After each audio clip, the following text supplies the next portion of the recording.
दाजींच्या काकांना सुमारे 30 वर्षांपूर्वी आला होता. काका तसे एका खाजगी कंपनीमध्ये सेल्स एक्झिक्युटिव्ह म्हणून काम करत होते. सेल्स म्हटलं तर कामानिमित्त फिरणं हे स्वाभाविकच होतं. त्या काळी चारचाकी इतक्या चलनात नसल्यामुळे काका त्यांच्या स्कूटरवरूनच प्रवास करायचे. अगदी कुठे लांब जायचं म्हटलं तर बसने किंवा ट्रेनने प्रवास व्हायचा. त्यांच्या कामामुळे त्यांची घरी यायची किंवा जायची वेळही ठराविक नव्हती. त्यामुळे त्यांच्या घरच्यांनाही त्यांच्या अनिश्चित वेळपत्रिकेची सवय झालेली होती.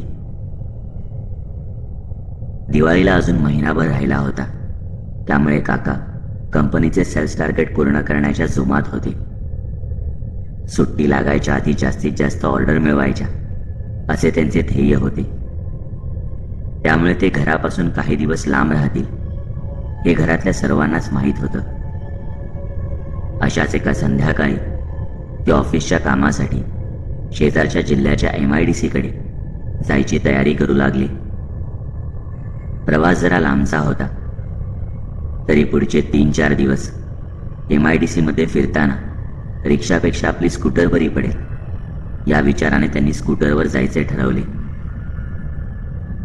काकूंना तसा याचा विरोध होता, पण MIDCत रिक्षा मिळाली नाही तर ऐनवेळी फजिती होईल या विचाराने त्यांनी काकांशी जास्त वाद घातला नाही.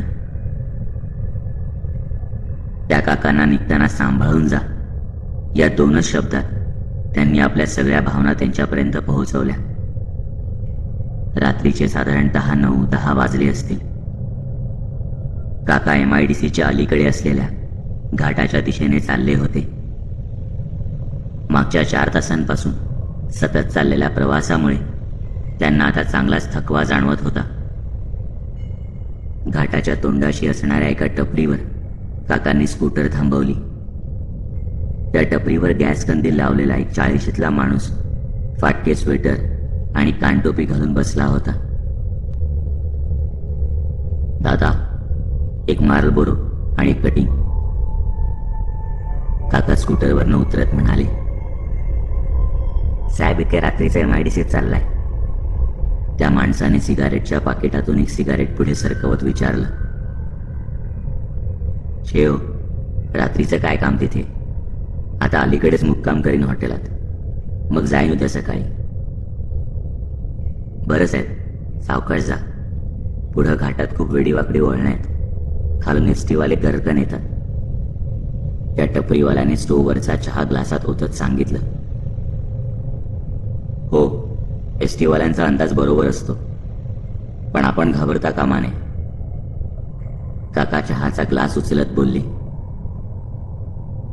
एका हातात चहाचा ग्लास आणि एका हातात सिगारेट घेऊन काका पाय मोकळे करायला त्या टपरीपासून थोडे पुढे चालत येऊन थांबले. त्या थंड रात्रीत तो गरम चहाचा घोट त्यांच्यासाठी अमृतापेक्षा कमी नव्हता. काकांनी दुसऱ्या हाताने सिगारेट पेटवत एक झुरका मारला. त्यांना थोडंसं हलकं वाटलं. इकडे तिकडे बघताना त्यांची नजर सहज खालच्या दरीकडे गेली. घाटाच्या पायथ्याशी असणाऱ्या MIDCचे ते पिवळे दिवे इतक्या उंचावरून चांदण्यांसारखे भासत होते. साहेब, जास्त पुढे जाऊ नका, तिथला कट्टा तुटलाय. त्या टपरीवाल्याने एकदम हाक दिली. सिगारेट आणि चहामध्ये तल्लीन झालेले काका अचानक भानावर आले.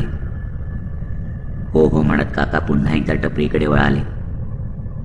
खिशातून पैसे देत त्यांनी जवळच्या चांगल्या हॉटेलांची नावं त्या टपरीवाल्याकडून घेतली आणि स्कूटरला किक मारत तिथून निघाले. एखाद्या भुयारीतून जावी तशी त्यांची स्कूटर त्या घाटातून जात होती. काका मात्र बिनधास्त होते. बघता बघता त्यांनी घाट पार केला. पुढे गेल्यावर त्यांना जाणवले की वरून जरी MIDC घाटाच्या जवळ वाटत असली तरी घाटापासून ती काही किलोमीटर लांब होती.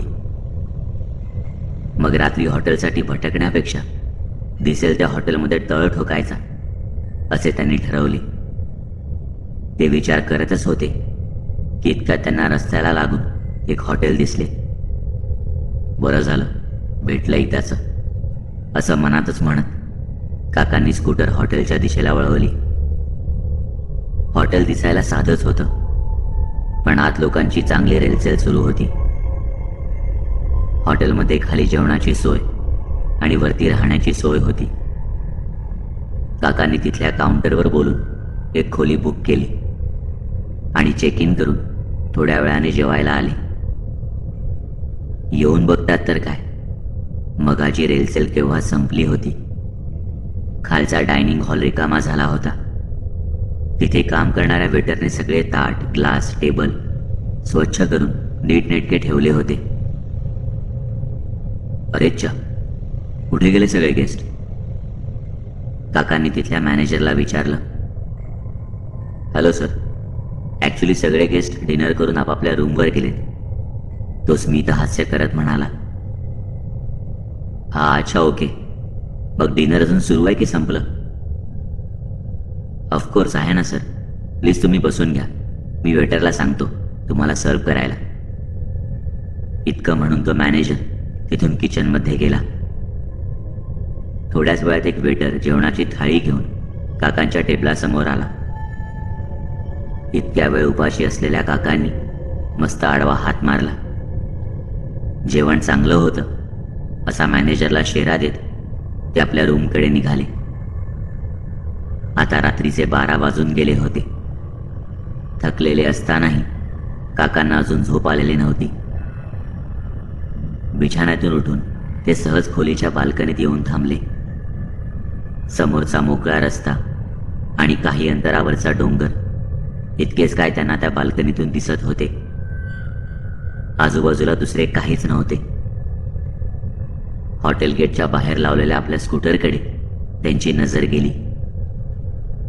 इतक्यात अचानक हॉटेलच्या भिंतीच्या बाजूने एक बाई गेटजवळ चालत आली. काकांना थोडं वेगळं वाटलं, पण हॉटेलच्या गेस्टपैकी ती एक असेल असं समजून त्यांनी कानाडोळा केला. इतक्यात त्या बाईने मान वर करत काकांकडे पाहिलं. त्या दोघांची नजरानजर होताच ती बाई अचानक पायापासून जमिनीत रुतत जाऊ लागली. ते विचित्र दृश्य पाहून काकांची चांगलीच धांदल उडाली. त्यांना त्यांच्या डोळ्यांवर विश्वासच बसत नव्हता. ते तसेच आपल्या खोलीतून गाडीची चावी घेऊन खाली पळत आले. पायऱ्या उतरताना एकाएकी हॉटेलची वीज गेली आणि तिथला कोणताच कर्मचारी त्यांना दिसला नाही. अख्खं हॉटेल ओसाड असल्याचे त्यांना जाणवले. हा भुताटकीचा प्रकार आहे ही ओळखताच काका अजून घाबरले. त्यांनी हॉटेलच्या बाहेर धूम ठोकली. गेटला जोरात धक्का मारून ते तिथून बाहेर पडले. इतक्यात मागून मॅनेजरचा आवाज घुमला. सर, सर, सगळे गेस्ट आपापल्या रूममध्ये आहेत, पण कधी कधी एक जण मागे राहून जातो. त्याच्या आवाजासोबत कित्येक लोकांचा एकत्र हसण्याचा कल्लोळ ऐकू आला. काका घामाने डबडबले होते. त्यांनी कसाबसा खिशात हात घातला आणि स्कूटरची चावी गाडीला लावली. कुठल्या दिशेला जायचं हा प्रश्न असतानाच काकांनी गाडी पुन्हा एकदा घाटाकडे वळवली. ते पुन्हा त्या मागच्या टपरीकडे आले. तिथे त्या टपरीवाल्याने काकांची अवस्था पाहून त्यांना पाणी प्यायला दिले. त्यांनी थोडा दम खाऊन त्या टपरीवाल्याला झालेला प्रकार सांगितला. टपरीवालाही कमालीचा घाबरला. तो म्हणाला, साहेब, हा प्रकार काहीतरी वेगळाच आहे. तुम्ही रात्रभर इथंच आराम करा. सकाळी जाऊन ती जागा पहा आणि तुमचं बॅग सामान काय असेल तर घ्या. घाबरू नका, मी पण येतो संगतीला तुमच्या. त्याचे असे बोलणे ऐकून काकांच्या जीवात जीव आला. ते त्या टपरीच्या बाकड्यावर पडून राहिले. ती रात्र तशीच पुढे सरकत गेली. सकाळी त्यांना थोडे हायसे वाटले. ते त्या टपरीवाल्याला घेऊन त्या हॉटेलकडे गेले, पण तिथे काहीच नव्हते. फक्त मोकळ्या जमिनीचा तुकडा होता, ज्याच्या मधोमध त्यांची बॅग पडलेली त्यांना दिसली. काकांनी दबक्या पावलाने जाऊन आपली बॅग उचलून तपासली. त्यातलं सगळं सामान आणि कागदपत्रे तशीच होती. पण विशेष म्हणजे त्या बॅगेत एक धर्मग्रंथ होता, जो कदाचित काकूने काकांच्या नकळत ठेवला होता. न सांगता येणाऱ्या सगळ्या संकटांपासून त्यांच्या रक्षणासाठी